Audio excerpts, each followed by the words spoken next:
am going to invite you to consider that desire is actually the next frontier of freedom because when women learn to name their desire, again, not just in bed, but in life, I think that you can feel the whole system shift. Desire says, I want, and in doing so, I matter, right?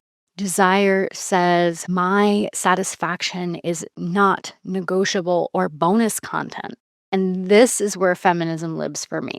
It's not equal rights. It's like equal self-sovereignty. I think that's going to be my new word, self-sovereignty, right? That we trust women to know their own lives. And while we're at it, their bodies, their timing, their no's, their yeses, all the things, right? And it doesn't matter if you are in a relationship or not, all of this kind of stays true.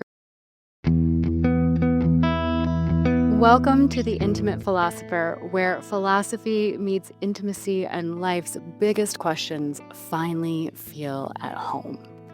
I'm Dr. Emma Smith. I'm a licensed professional counselor, certified sex therapist, and existential philosophy nerd, inviting you to join me for an after-hours conversation.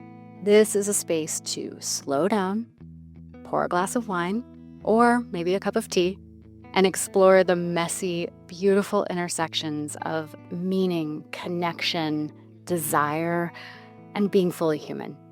This is the place for real conversations about the parts of life that don't fit neatly into a box. So, grab your glass, get comfy, and let's dive in. Hello, friends. Welcome back to The Intimate Philosopher. This episode is actually a benchmark episode because it is episode 8. And I don't know if you know this, but 50% of podcasts, they drop off after the 7th episode, meaning they don't make any more new content. So I know, isn't that crazy? So here we are. We have crossed that threshold and we're going to keep going. So thank you for being here with me and spending some time. I also have to say that I've been so heartened to hear from the people who have reached out, have rated the show. Thank you so much for your 5-star reviews. That's been really lovely. I think it's more people than my mom, so that's always good. And, someone sent me an email the other day saying that I reminded them of the late night radio host Delilah. So if you're a 90s kid, you remember Delilah. And I was just like, oh my gosh, that's so incredible because I wanted to be Delilah when I was younger. And I think it's so cool that this out of the blue feedback, just kind of came into my inbox. And so thank you to that listener. You are officially amazing. So today I want to talk to you about pleasure and philosophy, and we're going to use a word. It's an F word, and some people have big feelings about this F word. And the F word is feminism. And I have to tell you that since moving to the South again, it had been a while since I encountered people who really had this deep negative sentiment towards this word. And I just want to say, I'm going to invite you to consider keeping your ears open for this, even if it's a word that you're not typically comfortable with, because it doesn't mean what people think it means or what people have been straight up told that it means. It's really about, allowing a rising tide to lift all ships. It's about, if patriarchy is about control and constraint, feminism is about freedom and about self-definition. And that's not just for women, that's for everyone. And so if you've ever heard the phrase that, patriarchy hurts men too, that is true. Also, feminism helps support men in being their full selves as well. So after, looking at some of the statistics and seeing who is listening to the podcast, I just want to say that because I do kind of have a mix of listeners, which I think is so cool. And I don't want to lose anybody along the way. So just to say that, this is the perspective, this is where we're going, and so stay with me. And of course, if you have questions, feel free to reach out. I'm happy to tailor some of the episodes to what people want to know. Absolutely. I would love that, actually. I want to pause here for a second and tell you about a tool that I genuinely use every single week, and I paid for it myself. I've used it for about the last 6 months, and this is the planner from Nine to Kind. As you know, our brains are designed to prioritize threat detection over everything else, right? So maybe you didn't know that, but it's true. And the truth is also that right now our brains are having to process a lot of information, so much so that it's actually overwhelming our working memory. So if you find yourself feeling less, oh, I don't know, like on point or forgetting random things, it's not really you. Okay. And at the same time, you still have to figure out how to function within it. So I think it's great when I see other people doing like the aesthetic bullet journaling, but I'm not doing that. So I had to find something else. And one of the things I love about this planner is that it actually combines real structure with emotional regulation because it was designed by an actual therapist. And, there's DBT informed prompts, there's space to track how you're actually doing. And this feature actually mattered more than I expected. There are built in notebook pages right inside each week. So my thoughts and my meetings stay where they belong. And my ADHD brain really appreciates that one. So no more juggling multiple notebooks. That in and of itself is worth checking out. You can use code EMMA20 for 20% off. And if you're like me, a GSD woman who wants to take care of herself without turning self care into yet another project, this one actually works for me. And I think you'll love it. And it helps support the show.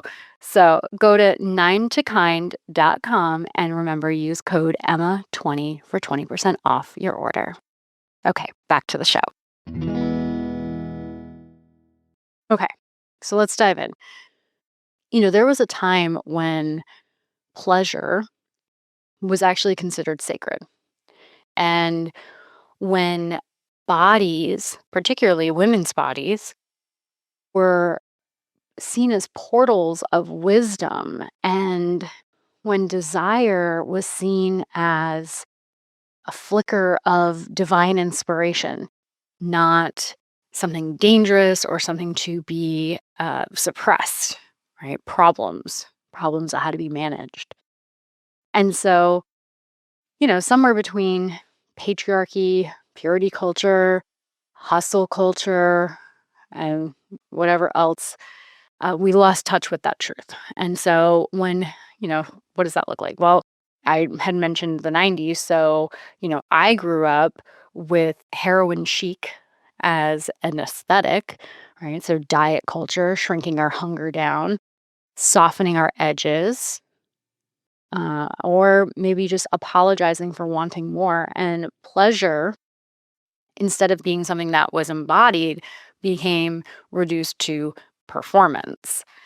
And while we're at it, I think that in that power becomes something that is, needs to be earned instead of something that is like innately within us and embodied. So today I want to talk about what happens when women, particularly, but also everyone, remembers that pleasure it's a form of intelligence. It's not indulgence, right? So that's what we're going to talk about. When I think about setting up this framing for this conversation, I think about when people come in and they're sitting across from me in my office and there's this deep unspoken exhaustion, and it's not even physical in nature anymore. It is permeating and existential, and we're tired of pretending that we have it all together and that having it all together is somehow the same as being fulfilled. And in some ways, I think a lot of people feel like pleasure doesn't have a role in their life anymore, that it's frivolous. But I guess I'm here to say it's not. It's a language. It tells us when we're aligned and alive and connected in really good, wonderful, full, colorful ways. And, when we talk about feminism and this idea of feminist intimacy, that's really about presence more than what you might see in like patriarchy, which would be dominance. And in this conversation, it's about reclaiming the right to want and to feel and to take up space and to do all of that without apologizing because you are grounded and centered in your self-worth. So, that's the framing for today's conversation, okay? It's not just about pleasure being like this nice to have. I think that we really do think of pleasure as indulgence, and it can be, but also it's information. Yes, the body is saying, like, more of this, please. And that's lovely and good. But for centuries, we've had women's pleasure treated as dangerous or distracting or optional. And we've learned that the place where we get to be seen as worthy or be connected to our sense of worth is mostly in sacrifice and sacrifice specifically of ourselves for the sake of someone else, right? And I think that we also pick up on messages like, you're good when you're small, when you're quiet, and when you're accommodating. And yet, when a woman rediscovers her pleasure, she, I think, becomes self sovereign, right? And for some people, that sounds synonymous with ungovernable, which can be threatening if your power is dependent on suppressing somebody else's. And the reason that that's threatening is because pleasure teaches self-trust. So let me pull this out of the rafters for you a little bit. I see this in my office, okay? A woman will come in and she'll sit across from me and I want to paint this picture so you can see her. She probably looks like somebody you know. She is successful, educated, articulate, accomplished. And yet, if somebody asks her a question like, "So what do you want?" her body freezes. Has this ever happened to you? Has someone asked you what you want and then, like, all of a sudden your brain goes blank? Like maybe you're about to order at a restaurant and then suddenly it feels like a final exam and like there's something that you have to get right and it has to be in the right amount of time. It is both a race and a test. Has this ever happened to you? Like one minute everything's fine and then the next, out of nowhere, your brain just goes rogue and it's like, oh my gosh, there's too many choices. I need to hurry up. I'm taking too long. The server's losing their patience. And, when I have clients like this is a very common conversation. I think one particular person who comes to mind said, it's it's like I run actually high stakes meetings all day, but for some reason I can't order lunch without feeling like I have a gun to my head. Like this makes no sense. And I think that what's underneath this is that this is what desire looks like when it gets outsourced to a should. What do I mean? Well, the next time you're out, see if this rings true for you. Are you asking yourself questions like, what do I want? What would feel really good to eat right now? Or are you asking, hmm, what should I get? Did you hear it? The should? That word should. It may sound like it's neutral. It's not neutral. It is one of the most effective tools of social control that the system has ever managed to present to women. It is a gift wrapped, poisoned apple, right? Because when your decisions are shaped by what you should want, external power structures never have to force you to do anything because you have internalized that message. You police yourself and you police other women.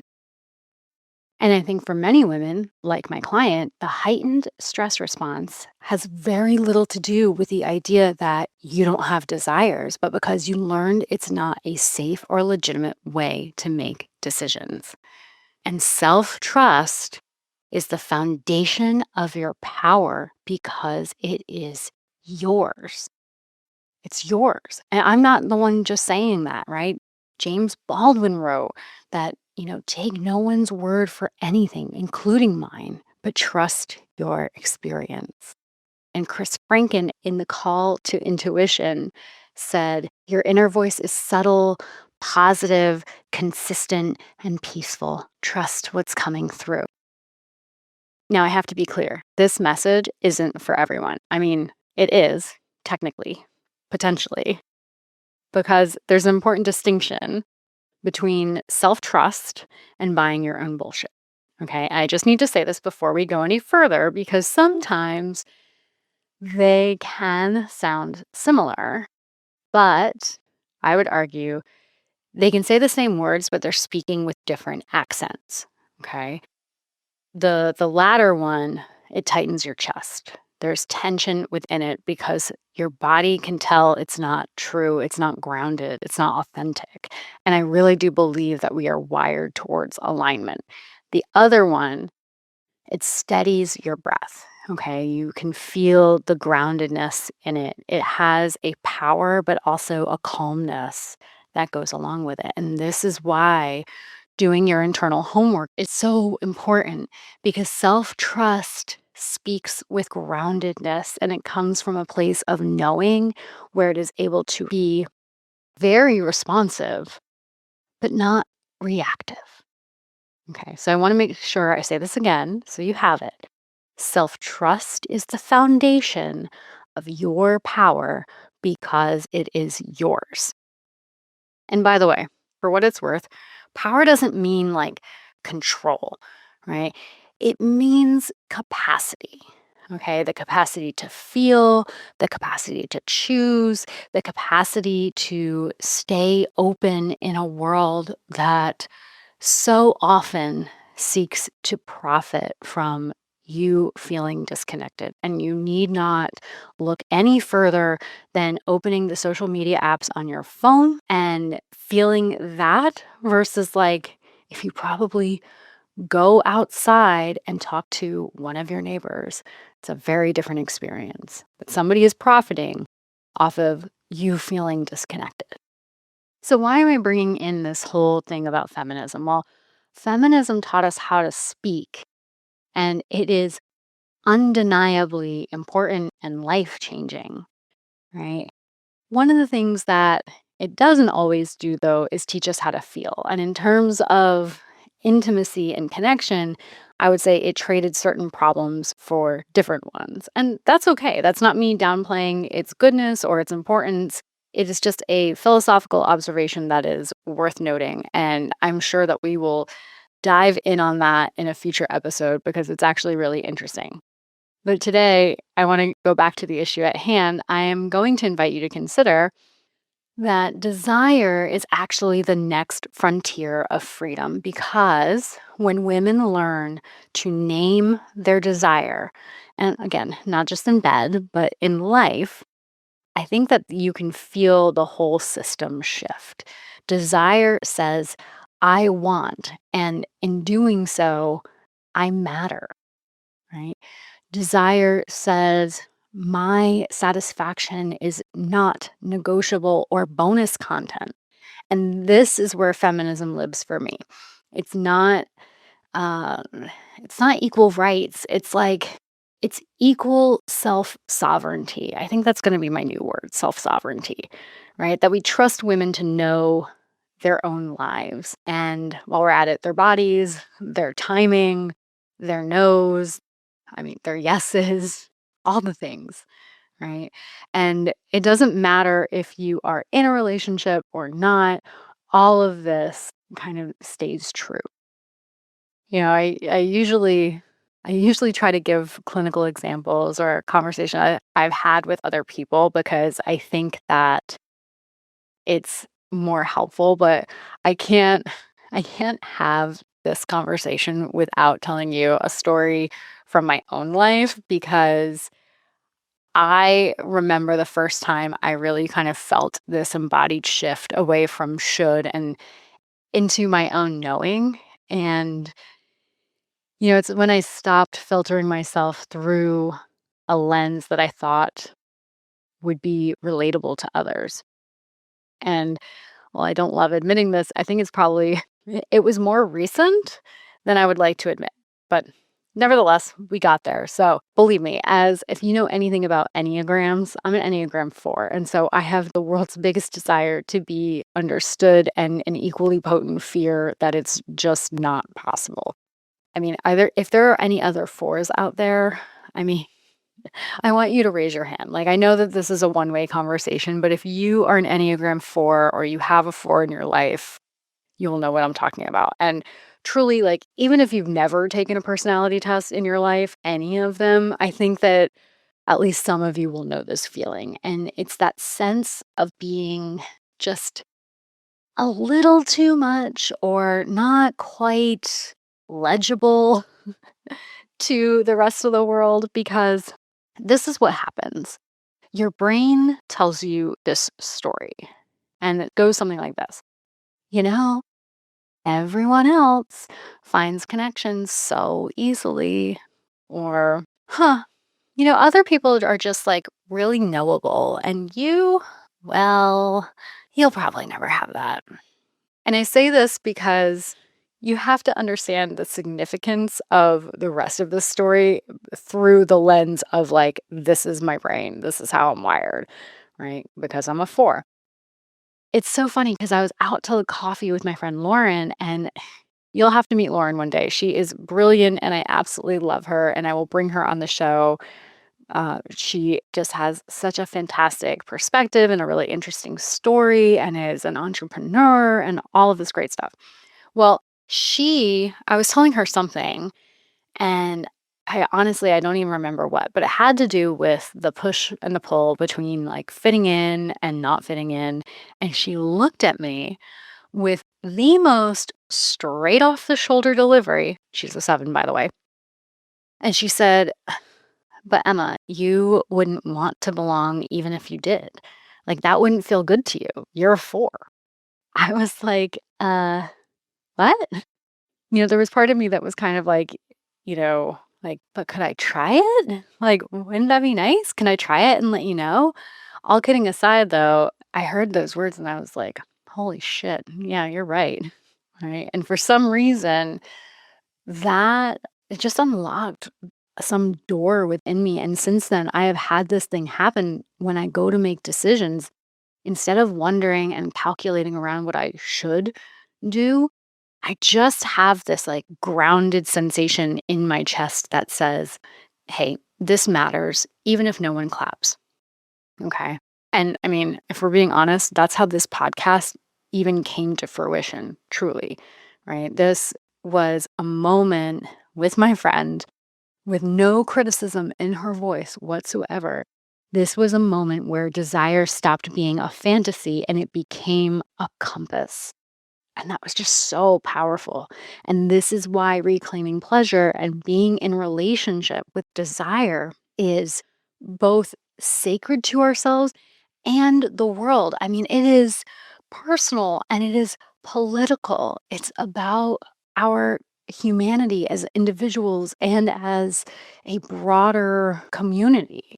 And so I was just left with this feeling like, wow, I don't know that it's all about the hustle anymore, right?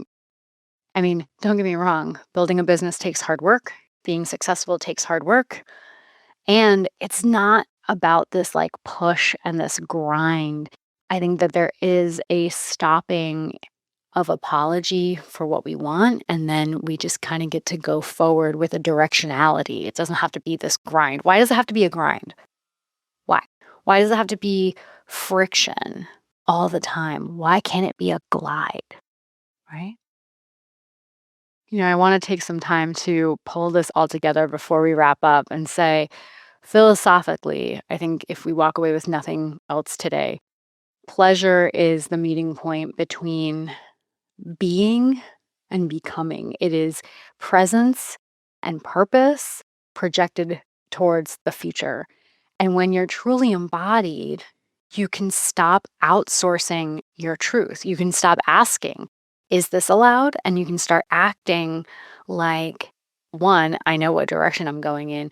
Two, you can ask better questions like, does this feel like freedom to me? Does this feel good? And when we as women stop asking for permission, entire systems that are built on sand, on unpaid emotional labor, on over functioning and silence that is dressed up as virtue or being good will start to wobble. They will start to break apart, right? But what's left is a woman who is in her body and harder to manipulate and harder to rush and harder to convince that her exhaustion is a moral requirement. Like, I don't know who sold us that one, but that one needs to go big time, right?